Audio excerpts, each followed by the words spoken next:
Hello everyone, it's PoliticalBot5 here back with another political video. Now before I get into it, I just want to say be sure to like and subscribe, because if I tell you to do it, you're apparently more likely to do it according to science. Also, I just want to apologize in advance for any audio issues. I'm recording this on just generic Apple headphones, kind of like Gamer Jesus, Moist Critical. I'm just taking that casual approach.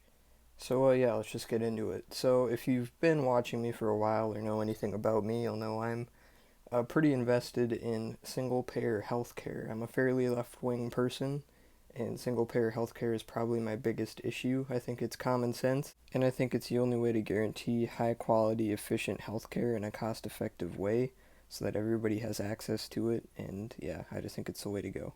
And realistically, the only way that this is going to get implemented anytime soon in America is through a state system. So it has to be like adopted at the state level. Anytime a proposal for a single payer healthcare system has come up at the state level, I've followed it with great interest, and usually they all end the same way, with insurance lobbyists or insurance companies or pharmaceutical companies throwing money at it, and then the legislature is either giving up, coming up with an excuse not to pass it, or just letting it die.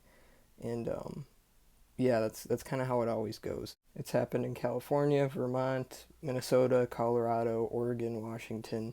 The list goes on. There's quite a few states that have kind of gotten to at least talking about it, and then it's always kind of just fizzled out. So, a couple weeks ago, when New York came out and a state senator was like, "Yeah, we have the votes to pass this," the guy who was kind of the grandfather of the bill had finally gotten it out of his committee, and it was like actually going to be put up for a vote, or it was looking like it would be put up for a vote, and it was looking like it would pass with a veto-proof majority, which would be huge.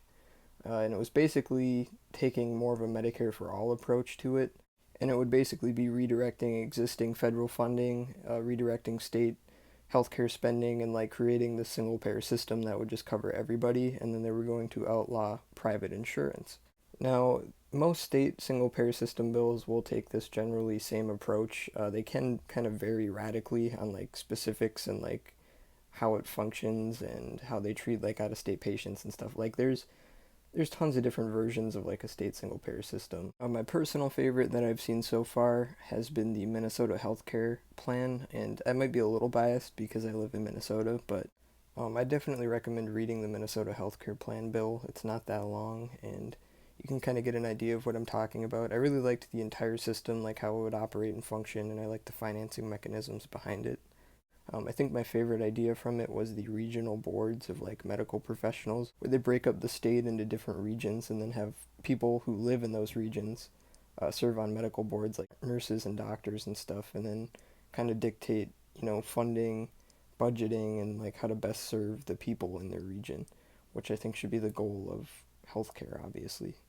But generally speaking, they are all pretty similar, and the New York Healthcare Act or plan is pretty similar to any other state proposal. So I kind of expected the same outcome of this just kind of fizzling out or being given up on, or a large propaganda campaign against it from insurance companies, which did happen. There were articles and news outlets about it, why it would be bad for, business or whatever, like just the typical talking points, waiting lists, etc. And it's all just kind of bullshit, but like that's what the insurance companies keep pumping out. That's their talking points. They stick to it, and it's very effective, and it always has been.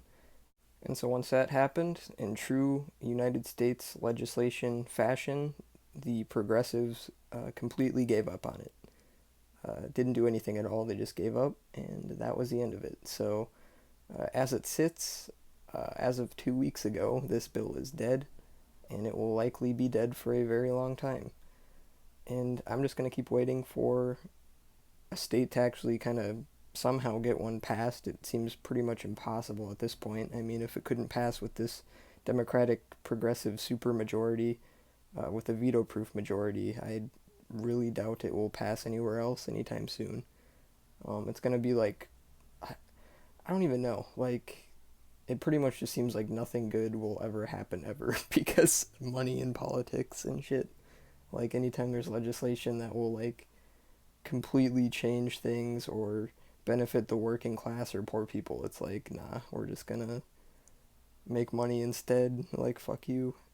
and that's the way it goes. But yeah, normally I don't really like to be blatantly political, but I did figure since this is like my number one issue, I'd at least kind of talk about it and hopefully inform somebody about this. But it's pretty depressing, uh, especially if you're like really into this issue and you followed it a lot, like I have. Like anytime it seems like there's a glimmer of hope, it's just cast away, it's gone. But it is kind of funny just seeing the same thing happen over and over and over and over and over and over and over and over. And it will be funny to see it keep happening forever and ever because we're all doomed. So light up that cig, pop a pill. I'll see you in hell. Goodbye.